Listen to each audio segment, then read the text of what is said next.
Assalamualaikum and hello everyone. Today I will be reviewing one of my favorite books, which is Tiger Eyes by Judy Blume. Before I start, let me introduce myself first. My name is Nurun Najwa binti Muhammad Sakini.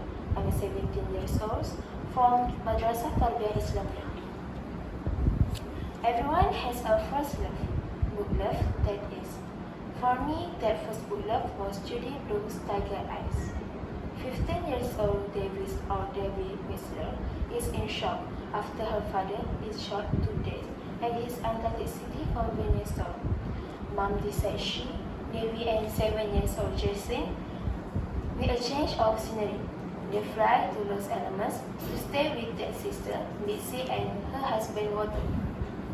Debbie quickly tires of sightseeing with her family. She borrows Betsy's bike and rides to a beautiful nearby canyon. As she hikes and thinks about her dad, she meets a college boy who helps her climb to the top. He calls himself Wolf, and she tells him to call her Tiger. Mom learns their store in Atlantic City has been vandalized. This sends her into an even deeper depression, and she starts experiencing severe headache. She decides they will stay in Los Alamos for a while so she can get some rest and psychological help. Betsy enrolls Debbie and Jason in school. Debbie goes to the canyon frequently, hoping to see Wolf. They often run into each other and hike together. Debbie also makes a friend at school named Jane. Jane and Debbie volunteer as hospital candy strippers, and Debbie befriends a terminal cancer patient named Mr. Ortiz. Debbie discovers Mr. Ortiz is Wolf's father. Debbie and Wolf don't talk much about their family, but their common pain her losing her dad and his father dying. Clearly both dead. After Mr. Ortiz dies, Wolf says goodbye to Debbie. He says he's going away for a while, but will return when the lizards shine. When he invites Debbie to attend counseling with her, after talking to the counselor, Debbie breaks down about her father, finally able to speak about what happened. After the session, she has finally accepted her father's death and can begin to heal. When they decide it's time for the family to move back to Atlantic City, back in the city, Debbie reflects on how much she had changed and wonders if any of the people in her own life will notice. Tiger Eyes is a coming-of-age story, but most of all is a story of loss and grief. It's about coping with the aftermath of something horrific and realizing that life does go on even when you really don't want it to.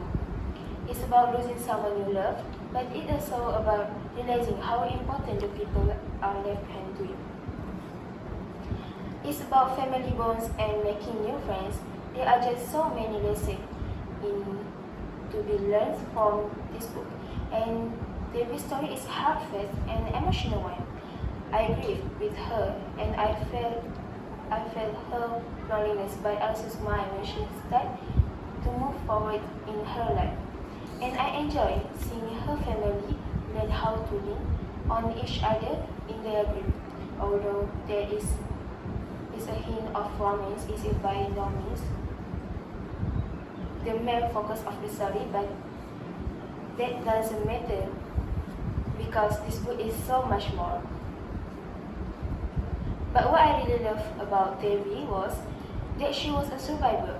Even though she was facing so much pain and heartache, she still managed to be smart and sparky and discover herself in the process. She doesn't just roll over and accept things. She actually challenged her aunt and uncle. She learns to balance sensibility with having to have fun. Tiger Eyes was just a fantastic book on so many levels. I found myself crying multiple times, but I also found myself just wrapped in the Judy Blume's writing. This is an extremely powerful book, and Miss Blume managed to once again realistically capture the emotion of troubled teenage girl. As wonderful as I think Miss Blume is, she really outdid herself with this book. In at addition to creating a wonderful character in Devi, I love how Miss Moon touched on some particular issues like the weapons, race, and even war in general through her use of lost elements as the backdrop for this novel. There are so many wonderful things in this novel which warrant further discussion, especially as they relate to living your life to the fullest. If you've never read it and quiet, character-driven novel makes your heart sing, take us really hold up.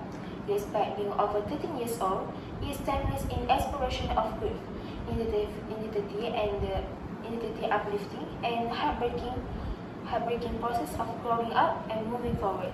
That's all for me. Thank you.